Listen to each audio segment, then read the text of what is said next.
Assalamualaikum warahmatullahi wabarakatuh. Bertemu lagi teman-teman di channel saya, channel tentang ikan koi. Channel yang akan banyak sekali membahas tips dan juga trik dan juga tutorial seputar ikan koi. Nah, gimana keadaan teman-teman di rumah? Semoga sehat selalu, dipanjangkan umurnya, diperbanyak rezekinya, dan tentunya ikan koinya juga selalu sehat. Jadi pada video kali ini saya akan memberikan 3 poin penyebab ikan koi kita stres ya. 3 penyebab ikan koi kita stres. Jadi para penghobi di rumah, apabila ada ikannya yang stres, jadi mulai sekarang harus dikenali penyebabnya. Jadi ini ada penyebabnya dan juga ada akibatnya ya. Jadi bisa ditulis, saya akan memberikan 3 penyebab ikan koi kita stres. Sebelum menuju ke pembahasan, untuk teman-teman yang baru ketemu channel ini, silahkan subscribe channel ini supaya saya lebih bersemangat memberikan tips dan juga tutorial yang lain. Dan insya Allah sangat bermanfaat bagi para penghobi di rumah. Dan jangan lupa like video ini dan juga share ke media sosial lainnya supaya teman-teman yang lain juga tahu. Dan apabila dirasa video ini kurang jelas, bisa komen di kolom komentar. Nanti saya akan jawab satu persatu atau saya akan diskusikan. Jadi poin yang pertama adalah perubahan kualitas air kolam koi kita. Jadi teman-teman di rumah bisa dicek ya dengan langkah-langkah berikut. Biasanya perubahan kualitas air kolam itu gara-gara kolam koi kita habis terkena hujan. Itu biasanya setelah terkena hujan, kolam koi kita itu kualitas airnya itu akan berbeda ya. Lalu yang kedua yaitu banyaknya nitrit.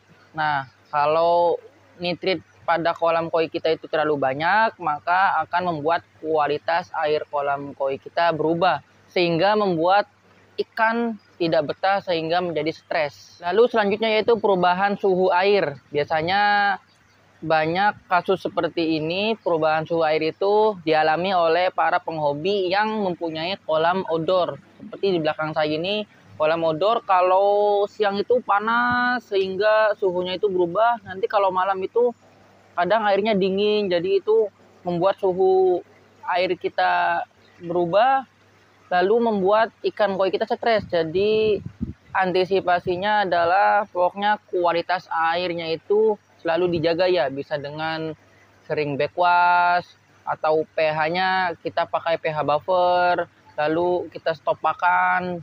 Jadi kualitas air kita baik ya, jadi ikan tidak mudah stres. Lalu selanjutnya yaitu kita itu jarang dripping. Nah, jarang dripping ini biasanya itu kadang hal yang sepele. Jadi kita harus rajin dripping untuk salah satu supaya kualitas air tidak berubah. Kita harus rajin dripping itu. Jadi dripping itu memberikan air baru pada kolam koi kita, tapi tidak terlalu banyak, teratur tuh, pelan biasanya itu di keran. Kolam saya juga pun ini saya dripping terus karena kolam outdoor juga. Untuk poin yang kedua yaitu intensitas cahaya. Nah, intensitas cahaya ini sangat berpengaruh bagi kolam koi kita. Nanti ikan koi kita itu bisa stres. Contohnya yaitu ya kita bisa ambil contoh dari suara petir nih. Misal pada saat hujan itu ada petir. Nah, membuat ikan koi kita terkejut sehingga ikan koi kita jadi stres gitu. Lalu selanjutnya itu bisa dengan suara benda jatuh. Misal ada suara benda jatuh dari atas, setelah itu membuat ikan koi kita terkejut pula gitu. Dan juga kadang suara manusia yang terlalu kencang atau seperti ban meletus gitu. Itu bisa berdampak pada ikan koi kita. Atau kolam koi kita dekat dengan rumah yang sedang rumahnya itu diperbaiki, banyak suara tukang-tukang gitu kan. Itu bisa berpengaruh, itu intensitas suara. Untuk poin yang ketiga yaitu intensitas cahaya. Kalau poin yang kedua itu intensitas suara, kalau poin yang ketiga ini intensitas cahaya. Ternyata intensitas cahaya ini juga dapat mempengaruhi pada keadaan ikan pada kolam koi kita. Kebanyakan kasus ini adalah kolam yang ada lampunya ya. Jadi kebanyakan para penghobi atau hobi isi rumah itu menyalakan lampu pada kolamnya itu pada saat-saat udah matahari udah terbenam. Biasanya itu jam 6. Nah, itu kan udah berbeda lalu kita nyalakan, itu bisa membuat koi kita terkejut lalu stres. Jadi sarannya itu kalau bisa kalau masih siang atau mendekati sore jam 3 atau jam setengah 4 itu bisa kita nyalakan lampunya supaya perubahan intensitas cahaya itu tidak terlalu signifikan, supaya ikan koi kita tidak terkejut.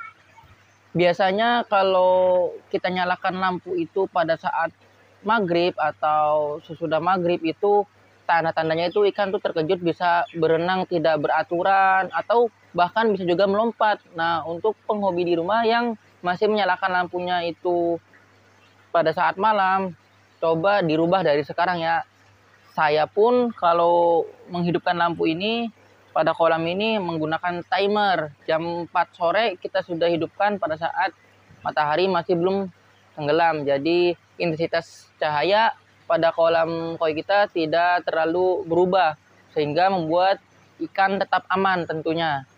Nah, itulah teman-teman 3 penyebab ikan koi kita mengalami stres. Jadi terima kasih yang sudah simak video ini.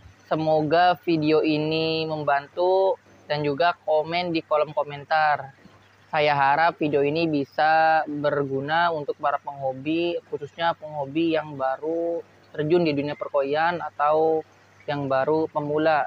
Semoga dengan adanya tips ini, teman-teman di rumah bisa ikuti tips dari saya. Dan tentunya semakin hebat cara memeliharanya. Saya pun belum hebat.